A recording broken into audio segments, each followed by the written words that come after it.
excited to preach today, man. I'm going to continue on this series Andrew's been going through, talking about this verse in the Bible from Isaiah chapter 9, verse 6. Now, this verse that was written years and years before Jesus would ever come on the scene, it was describing who Jesus would be. It was this prophet, through the inspiration of God, speaking about who Jesus was going to be when he would show up here on earth. And we've been kind of going through these different names of God. I'd love for that scripture to go on the screen. It says this: "For a child is born to us, a son is given to us.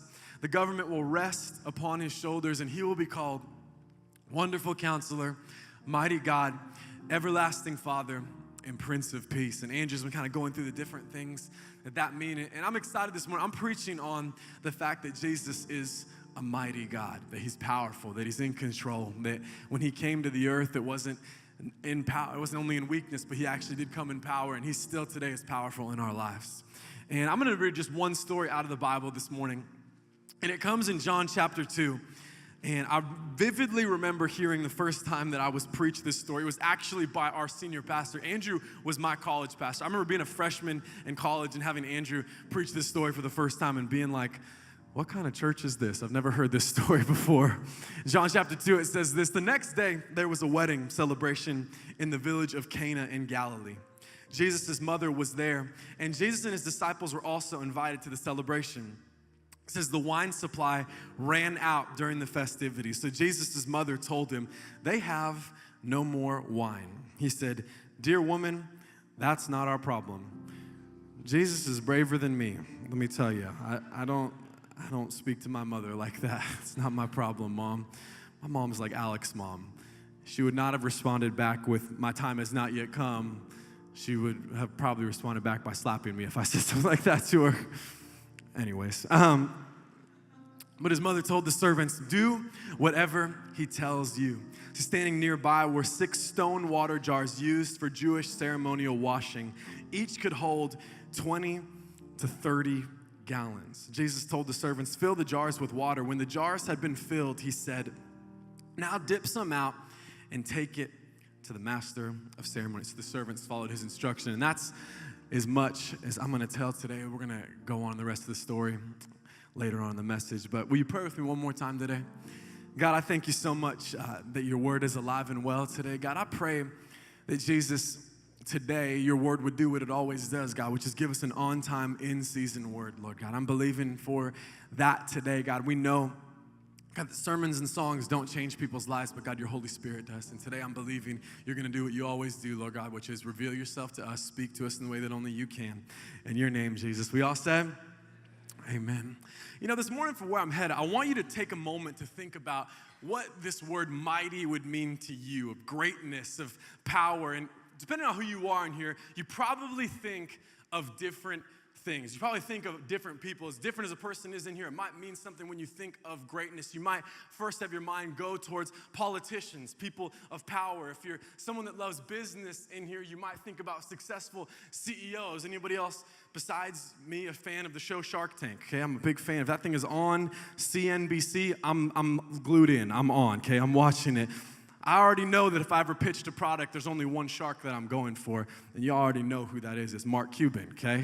Mark Cuban is the only one that has a B next to his name. That's why I would go to him. Also, he owns the Mavericks. I feel like we would connect well. I don't know. Mark, do what you can. I don't know. Maybe think about a business leader like that, or if you're like me and my friends, you probably went to an athlete and you thought of greatness. You thought about someone like LeBron James, the best player in the NBA currently, not ever. If you think that, there's a different church for you down the road, as Andrew often says. I'm just kidding, but I'm not kidding also. But we think of greatness, we think of people, artists, musicians, politicians, business leaders. Usually the thing that would come to our minds is this. These are not people that you and I have probably ever had an interaction with. This is not always determine how big a deal someone is. How willing am I or would I be to make a fool of myself in order to get a picture with them, okay? Like, that's how I determine that. Like, I said this to our youth students. Like, if LeBron James came through those doors right now, you would see a bunch of grown men run over to him, okay? It'd be a bunch of grown men hop out of their seats.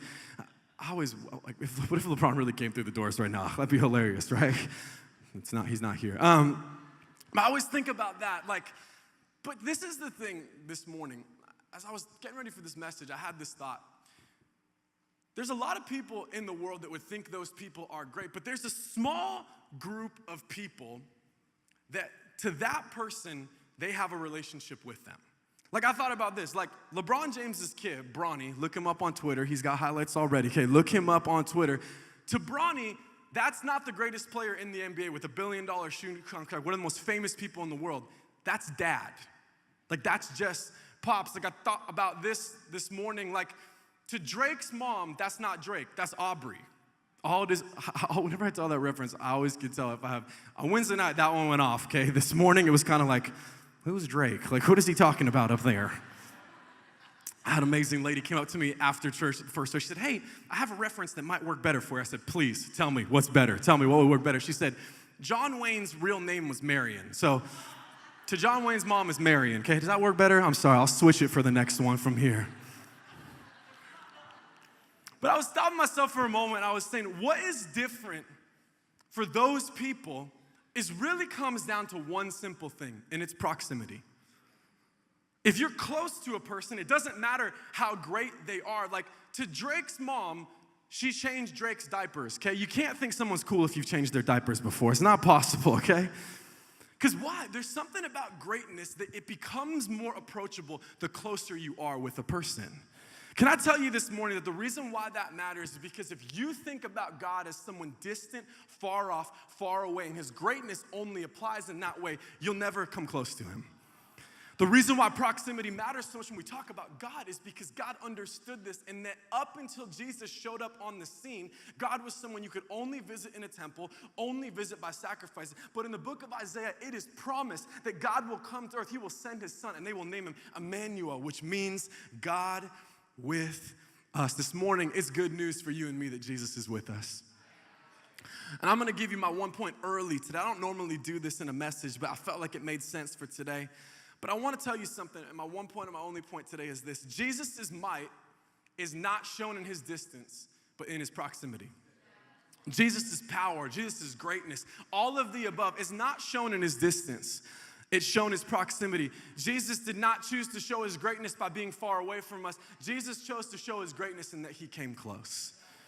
In today's story, I've got to be really honest with you. It's a fascinating one to me when I read the Gospels, when I read the Bible, because it shows up in seemingly this insignificant story about something. Sometimes when you read the Bible, I read it and it's like, okay, well, that has never happened to me. I have never in my life seen somebody walk on water. I've never seen somebody rise from the grave. Like these stories are going to show up in the Gospels, but every single person in here has probably been to a wedding before.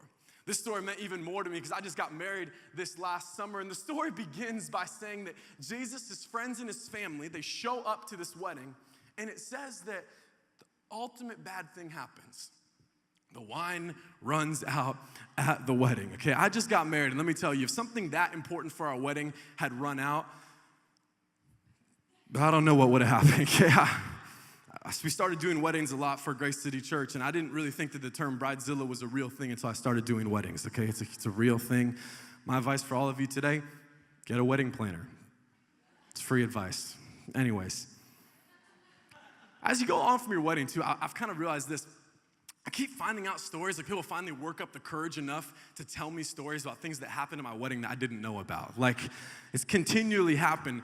I found out 2 stories on our Thanksgiving break, one of which I cannot tell you because my cousins are messed up in the head about something that happened at my wedding, okay? The second one is this. I was talking to my father-in-law, my parents-in-law were so generous, man. They were helping us prepare for the wedding, provide for the wedding, all the above. And they said, hey, we want to take care of the wedding cake. And so at my wedding, I showed up and there was cake, and I assumed everything went good in the process.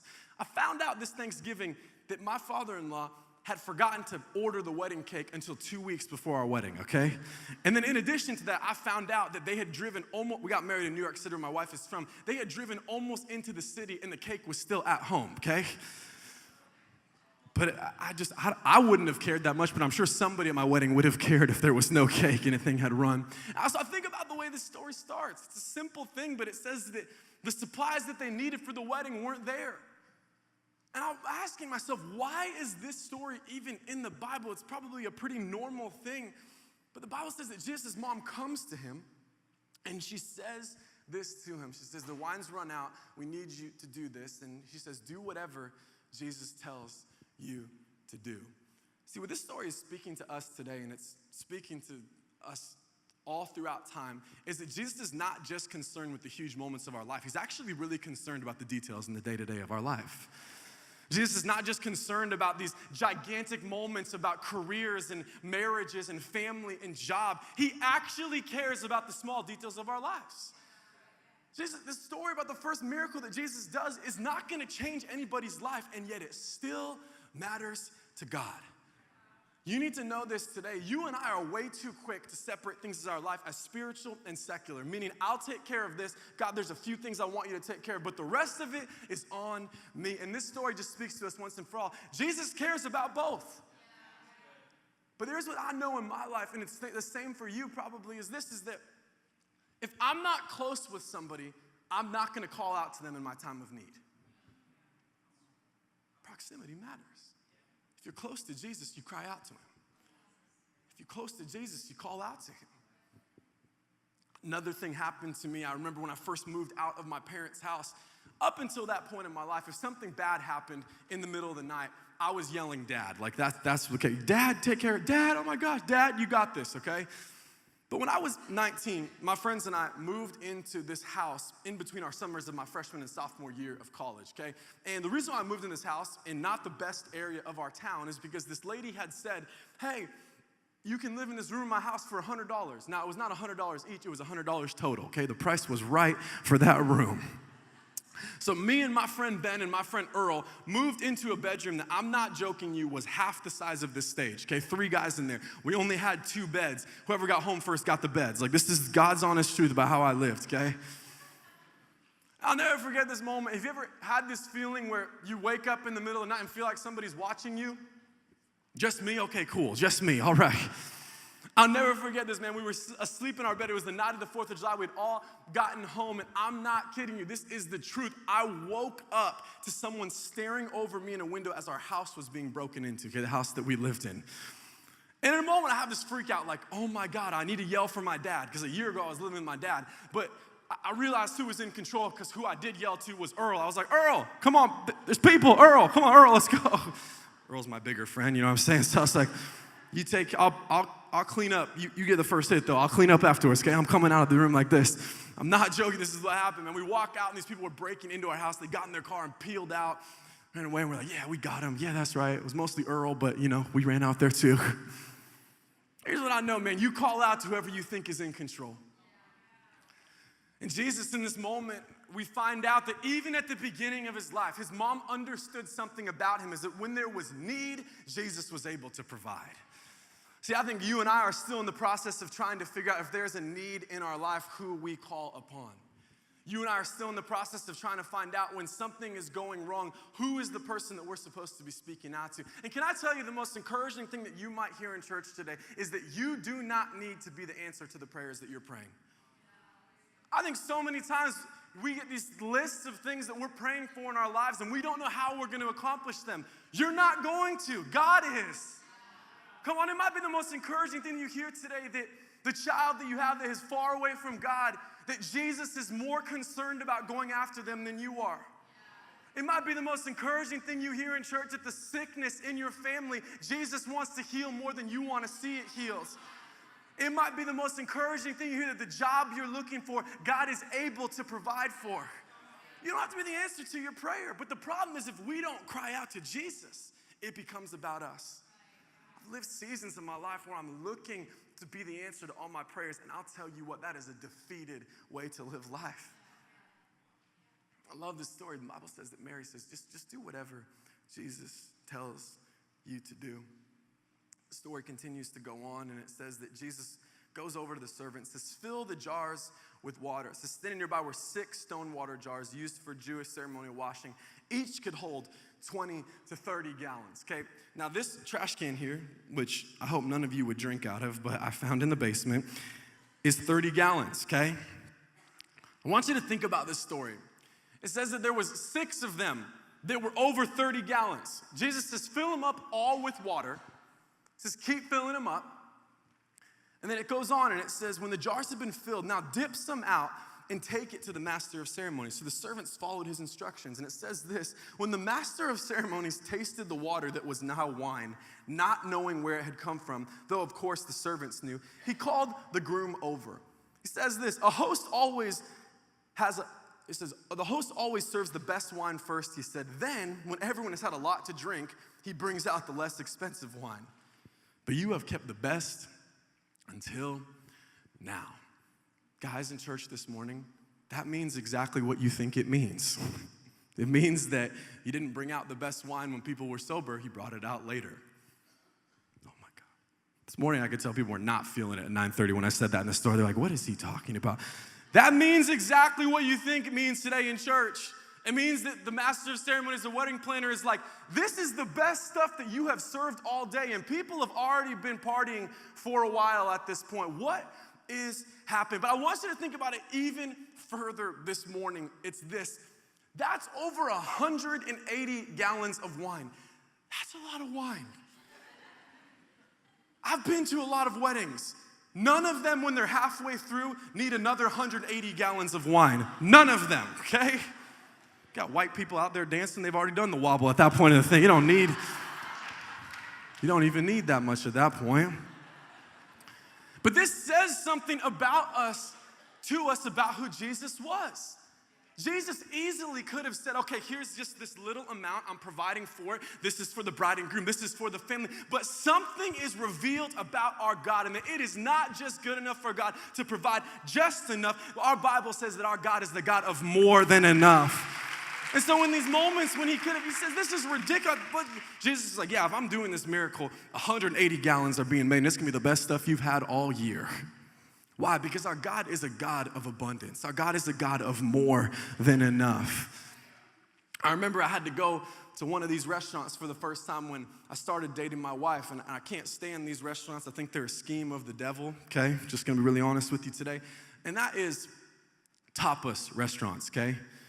T-A-P-A-S. This morning in church, I heard someone said, he say topless? I was like, come on, bro. Like, what do you think I am today? No.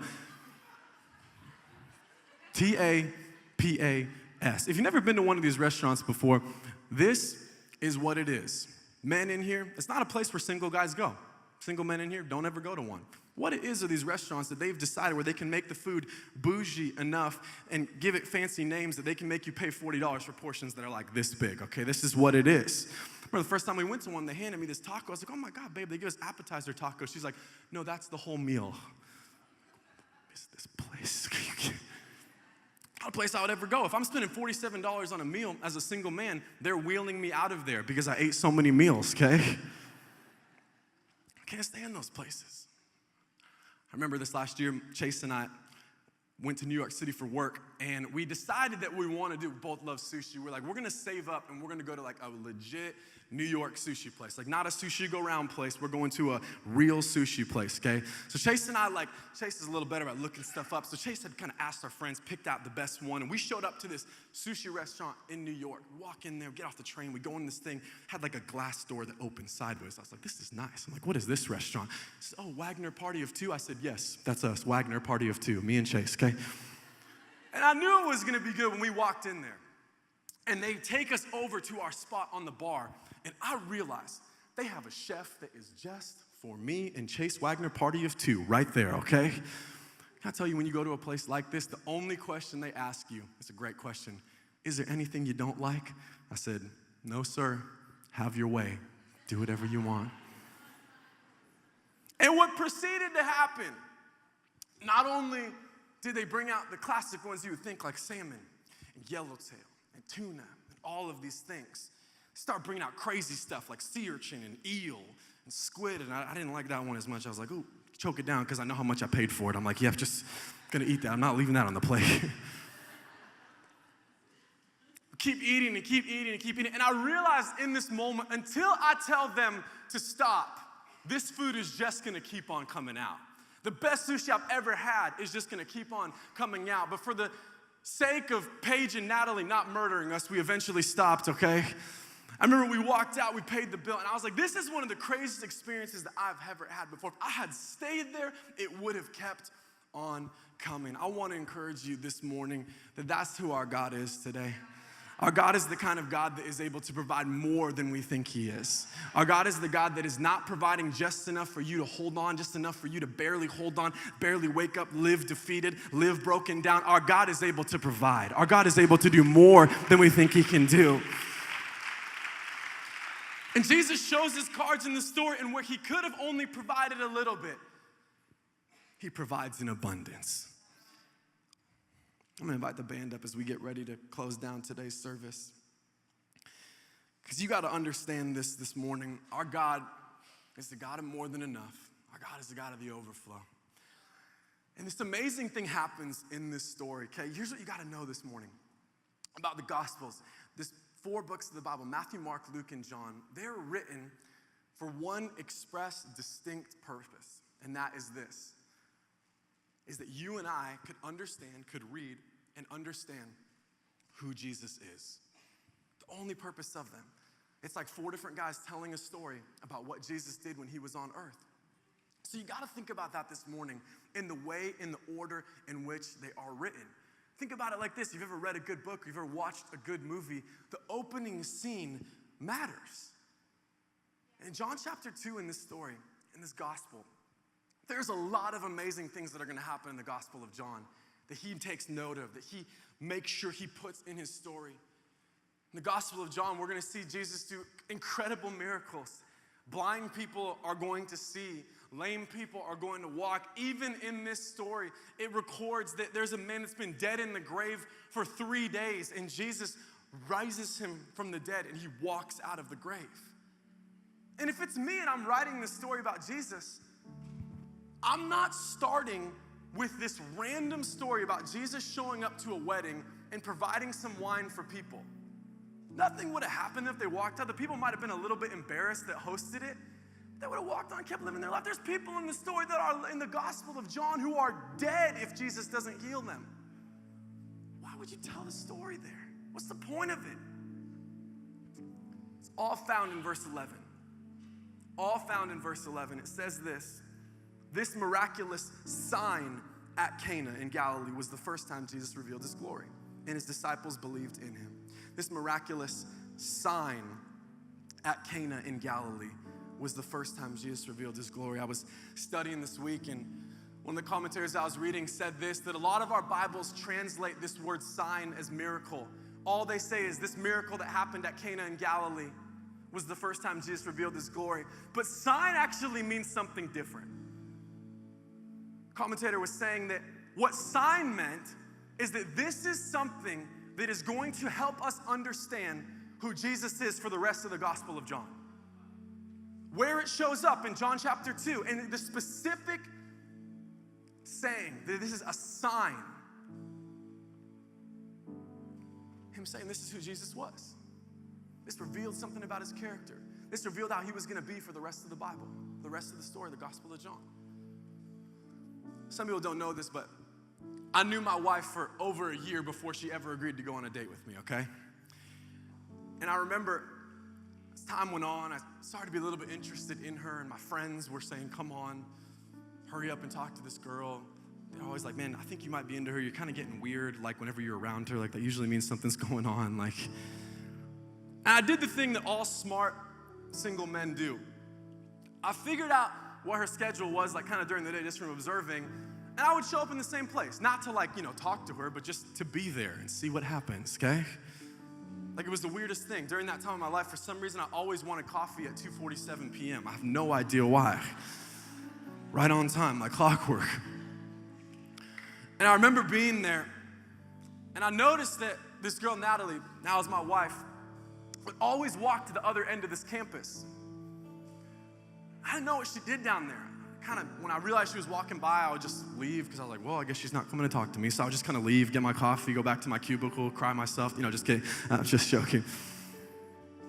But I found this out. See, what my wife did every single day is that there was a girl who had special needs and was in a wheelchair. And what Natalie would do is walk over to this girl, offer to push her if she needed help, talk to her, make her feel valued, make sure somebody listened to her, ask her how her day was going. Someone that people avoided on this campus, my wife ran towards. Can I tell you something about my wife? To this day, she's still doing the same thing. Still talking to people that need help. Still walking towards people. She's one of the most genuine people I've ever met. Why? Because her behavior in that moment was a sign to who she was gonna be for as long as I know her. People ask me at our wedding, when was the moment that you knew? I said, oh, it was that moment. I never met someone that was that beautiful, that talented, all of the above, that would actually be close to people like that needed her help. Why? Because it was a sign of who she was. The reason why this story in John chapter 2 matters is because it tells us everything we need to know about who Jesus was gonna be. That Jesus, in a moment where the only thing that was at risk was someone's embarrassment, he draws close. That Jesus wasn't waiting for someone to show up to the temple, he came to them. That Jesus wasn't providing only a little bit, he was providing in abundance. It wasn't a moment where for powerful people, politicians, kings, warriors, this was a moment where there was a mother-in-law that was gonna be embarrassed. And Jesus said, that's who I'm providing for. That's who I wanna be close to. Come on, our promise this morning from Jesus is he's still walking alongside of us. He's still drawing close. He's still drawing near. He's still providing. That's good news for us today.